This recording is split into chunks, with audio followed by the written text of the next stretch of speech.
The new 1953 Chevrolet. Isn't that a sight to take your breath away? And that beautiful, beautiful grill. There I go getting carried away again. I could just talk about it all day.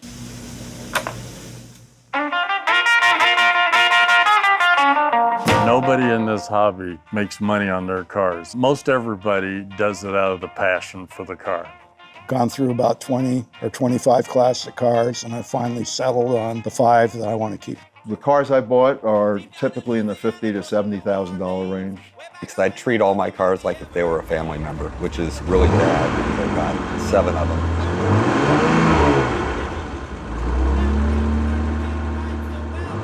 How do I feel people get involved in the classic car community? To me, it's how you maintain a connection to your youth. All of these things keep us young mentally, and it helps you remember the days when you were fun, footloose, fancy-free.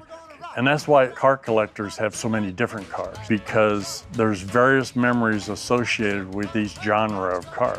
I think it starts when you're maybe 5 years old to 10 years old, and you see your first cars and you recognize what they are. In my case, it was 1955 when my father brought home a Chevrolet Bel Air. The styling had changed in 1955, and they call that, in fact, the golden era of cars. My first car, I grew up in San Bernardino.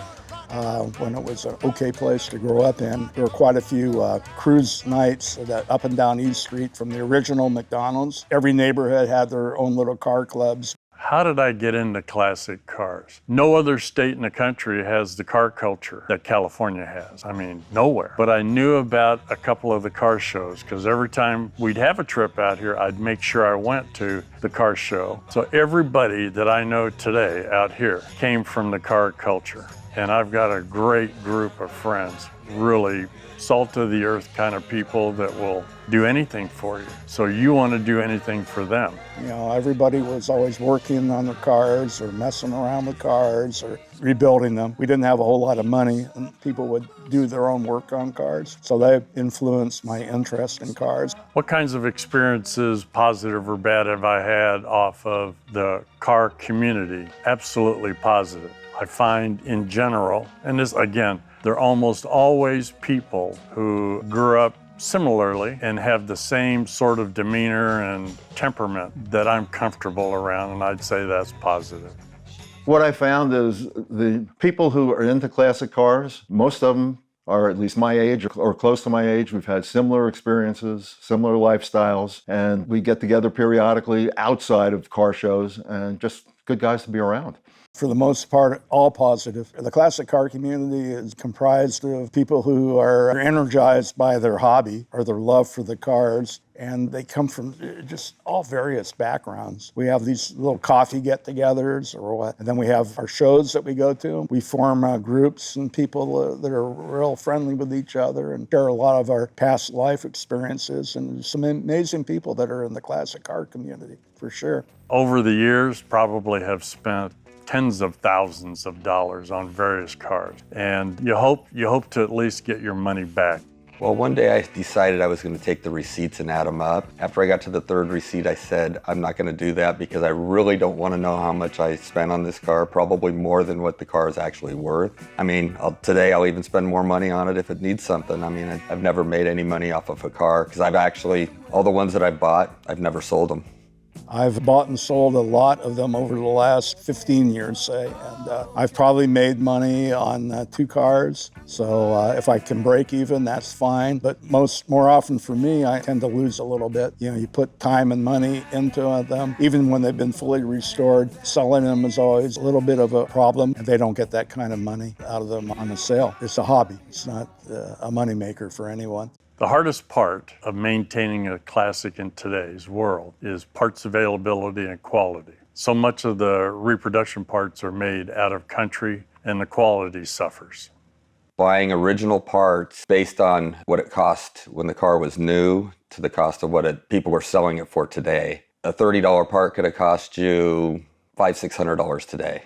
I own 5 classic cars, and the problem is with classic cars is if they sit around for more than a couple of weeks at a time, they start to leak. Stuff starts to happen to them. So it's important to drive them regularly, but basically keeping them clean. How much work goes into renovating a classic car?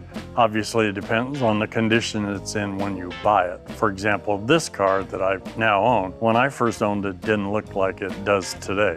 And I've owned classic cars where I've taken them from street driver quality and had them painted, rebuilt the motors, done the interiors, and the sky's the limit. I mean, there's people that spend hundreds of thousands of dollars to restore their cars. How do I feel when someone pays me a compliment for my car? It makes me feel good, and I try to do my best to be friendly, inviting, and open. For example, one case I overheard a young boy saying, "Dad, this is my favorite." And boy, that made me pop buttons. So I thought, what's the next step? How can I keep that young man's passion and maybe plant the seed? I asked his dad if it would be okay and would the kid like to have a photo of him inside my car? And of course, the dad went crazy. The kid's eyes got huge. And so I ended up allowing the son to sit in, he's probably 6 or 7, sit inside the car. His sister got in on the passenger side. And I promise you that young man and daughter, hopefully, will have a passion for maybe not a 67 Corvette, but something in their growing up time that they'll foster and carry throughout their life.